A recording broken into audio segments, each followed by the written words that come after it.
Hello there, welcome to Heart Explained Therapy. Why do we get hurt so much as a human being, and is there any salvation? Is there a way that we can stop getting hurt? Let's explore this.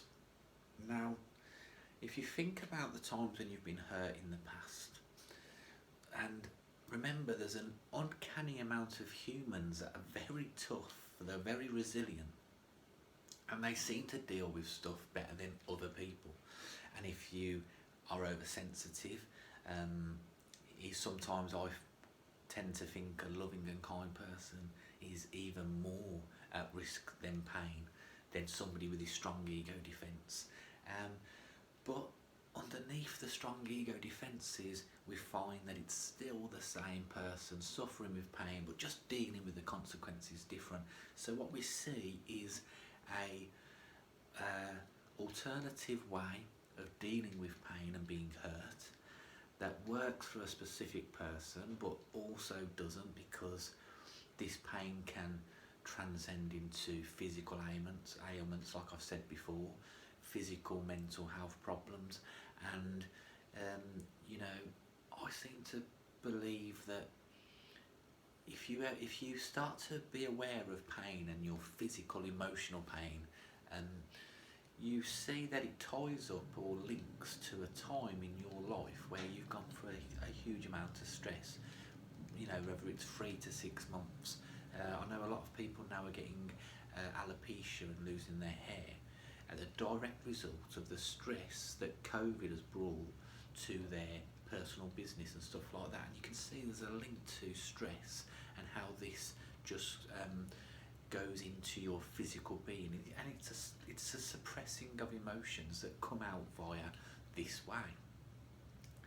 Now, how can we stop being hurt? I mean, let's not just control the external world and the internal world. Let's just see, is there a way that you don't ever have to get hurt by this world anymore?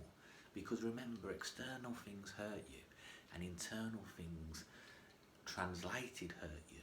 So how can we do away with how can we live forever never being hurt? And I think when you start this journey, when you start to fix problems with mental health and you become better at it, you feel like this is something that's attainable. There's a point where this could happen, where you can slow your mind down and step out of mental health more than you're in mental health.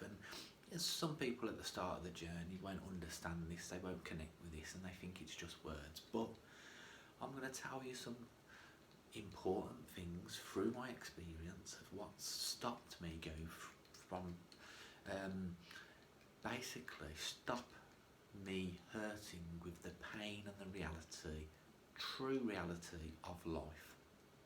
And this is just what you need to do to, the alternative to this is just swallowing lots of physical problems, lack of motivation, lack of going to work, all these negative side effects that just bind up on themselves to the point where you'll be having suicidal thoughts, you'll be having crazy hallucinations, your body will be screaming for you to fix yourself or just jump off the bridge. It's that simple, and this is where the mind can go, and this is why it's very important.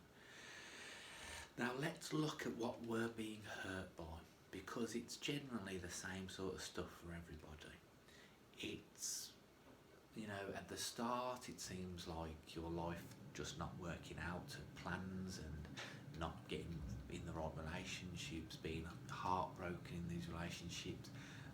Parents cannot give you emotional needs, and this just has to be dissected a small amount to show that you're looking for significance, you're trying to fill a void, and you're filling that void with other stuff that we talk about that fixes mental health, which is distractions in life. You could be working lots, you could be addicted to substances, but at the deep root of it, you're looking for just an unconditional love, a feeling. And I have my own personal theory that even spirituality and religions and somebody doing something great like law of attraction or a positive sort of movement is still them just healing this pain and are on, being on this journey. They found something to hang on to, and it's enough for them. It's just probably a little bit more fragile than the absolute truth, which no one can ever say that they truly understand or know. But I've got a theory on how we don't have to be hurt, and it's not going to be a quick fix situation. But let me just tell you what the trick seems to be to me. It seems very just a simple observation which everybody can connect with. What you are being hurt from is the story of you, the idea that you, the individual, no matter whether you're 15, 50, male, female, wherever you are now, I'm talking directly to you. Think about when you have been hurt, and it's the idea of you, the identity, your name, your age, and this person that you believe to be, your story. Your story hasn't found the love of their life. Your story hasn't got an emotional need being met. Your story can't make enough money. Your story is in debt. Now, on a spiritual journey when you've been through mental health pain, and I don't like using the words ego defences and spirituality, and to me it's really all the same thing. Your mind has connected a separation that you only experience a story, and you only experience the pain from that story. Now let's just use the magic of our minds, and you can think about this in a very simple way. This is the only trick that I can really imagine is an answer to pain. Whatever you put your attention to, you think about. And if a thought comes into your head, naturally, you have put your attention to that thought now, and that is what you're thinking about. So it seems to make sense that if you can, let's just take a tennis game. You play tennis. Now during the game of tennis you haven't got much time, because of the every 15 seconds you're taking a shot, to really stand there and contemplate all your debts, or contemplate all your future, or the mind does this all the time. And if you don't have the distractions, your mind will just go into these scenarios of time from the future, from the past. But if you focus your attention on, let's say, a game of tennis, and you're taking a shot, when you serve the ball and the ball goes over the other court, you don't suddenly go, oh my God, I haven't got married and I'm 30. I can't believe this. Do you remember when that horrible traumatic event happened to me when I was 12? And you don't go down on your knees and collapse, because your attention is only on the game of tennis. Now, is the game of tennis the saviour for all pain? No. But you can see that sports people, artistic people, people who write, people who work, people who watch TV, they're putting the attention onto something else which distracts them from the pain and hurt temporarily. It means, in a way, yes, you are not confronting any hurt and pain, but this is actually a very good thing to do. It's a very magical tool that we've got in our own minds.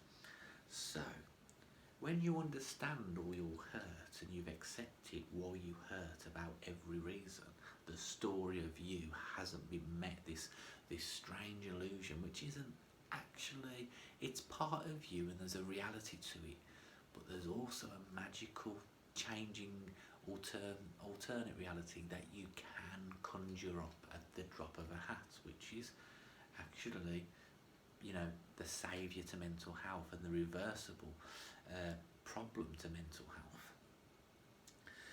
You need to focus your attention on the lack of this story actually existing. So when somebody says something to you that normally triggers this story in this is a bad comment, this is a negative comment, this is an uncomfortable conversation, what you need to do at this point is put your attention solely onto the other person. Now this isn't as easy as it sounds, because the whole of you has only ever wanted to identify with yourself. We are very selfish creatures. There's not one selfless act that we are ever truly capable of. Only a spectrum of selflessness actually exists. But by putting this attention onto the external identity, it's no longer part of you and part of the pain story of you, or part of the reactory part of you, or part of the any good or bad story. You are actually being completely confined in the moment of time. There's no progressing forward or processing old information. This attention that you give to somebody else makes you actually realise that they are talking about themselves. They may say that you are a failure, but they're saying that I do not like me feeling like a failure, so I'm going to project that onto you. Or I don't think that you're doing something that meets the right morals or codes or criteria of my personality. If you can just really listen to this person, they are speaking that they are in pain, they are uncomfortable, and they want to project this onto an external reality. And then you start to see that that's where all pain resonates from. This hurt is when you connect your absolute truth or reality with some sort of absolute truth reality internally, which you have a mechanism to actually override. Now I want you to really understand this, because it's not as easy as it sounds. The attention on the words and the identity externally is a separation from emotions, from your sort of what you've always done instinctively. Now there's two problems with this. One, your first psychological reaction is going to be, that's going to make you more emotionless. That's going to be dangerous not to be kind and nice and sensitive. But don't worry about this. What you'll see is what you truly love yourself, and you're a better person than you've ever been before, and you're able to love and be there for other people in a way that is probably just going to get more hatred from other people. So you're going to have to just even grow beyond that first bit of growth. But that's important to sort of have a heads up about. And the second thing about this sort of behaviour is, remember that even though you've learned how to do it once, twice, 3 times, or you get really good and you're into this program, this head sort of mindfulness for a year, and you think that you're absolutely nailing it, remember that during this time, your ego and your spirit both adapt to your new state of consciousness. Now this is crucial to understand, because you'll actually be suppressing pain, and you'll be doing everything that you did a year ago, but you'll actually have more clever excuses. You'll say, oh, you just avoid negative people, when 2 years ago you did the same thing, but it was a different excuse. Or I still drink beer and smoke because I've realised that life is just about living life in the moment, and that's what I'm doing. And you have a clever intellectual way of doing everything that your ego actually, that you believe that you ripped your ego away from, and you realise it's still there. It's never gone anywhere. It's just got more intellectual, and it's got cleverer to trick you, to show that you have a harder sort of negative way of suppressing pain now, rather than that raw instinctive way that you had before. So this is just 2 lessons to have a heads up. But for me, the hurt comes from your story I am this person that's had all these needs not met. I am not happy or grateful for anything in my life because I should have this. How come everybody else has this and I don't have this? And then there's got to be a separation between that. And I'm not saying this is a big sort of crazy breakaway, it doesn't split your mind in two. It's just quite simple. Take your attention away from yourself, give your attention to other people, and then the world starts to look very different. And you start to see how selfish you are and how selfish others are. And it doesn't have to be an anticlimax that the world is awful and the world is corrupt and I'm going to be vegan now because that's morally correct. I mean, these things will come in time. It's a learning practice. You're a work in progress. You're slowly changing and being awake in a new place, in a new environment. And it's not about latching on to a feeling of love and I'm great now. I'll pull the ladder up because I'm feeling love and it must be love and that's the end of the story. It's just exploring and being curious to what is out there and understanding what works for you.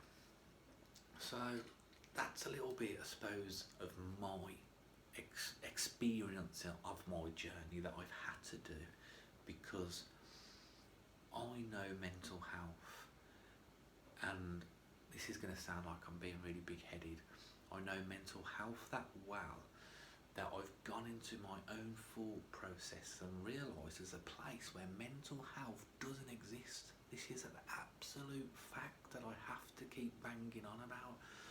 The pain that you have doesn't need to exist because you have this magical system that can do anything it likes with the information. And the only real problem that I have with the theory of love is that I know there's two alternative choices. There's polarised choices and there's plausible, endless possibilities of those choices. Now what I'm saying is you'll find love, you'll find your natural state of being, and you'll find curative ways of being creative in the future. And eventually you'll give back. Eventually you'll see it's through others that you really project the feeling of yourself.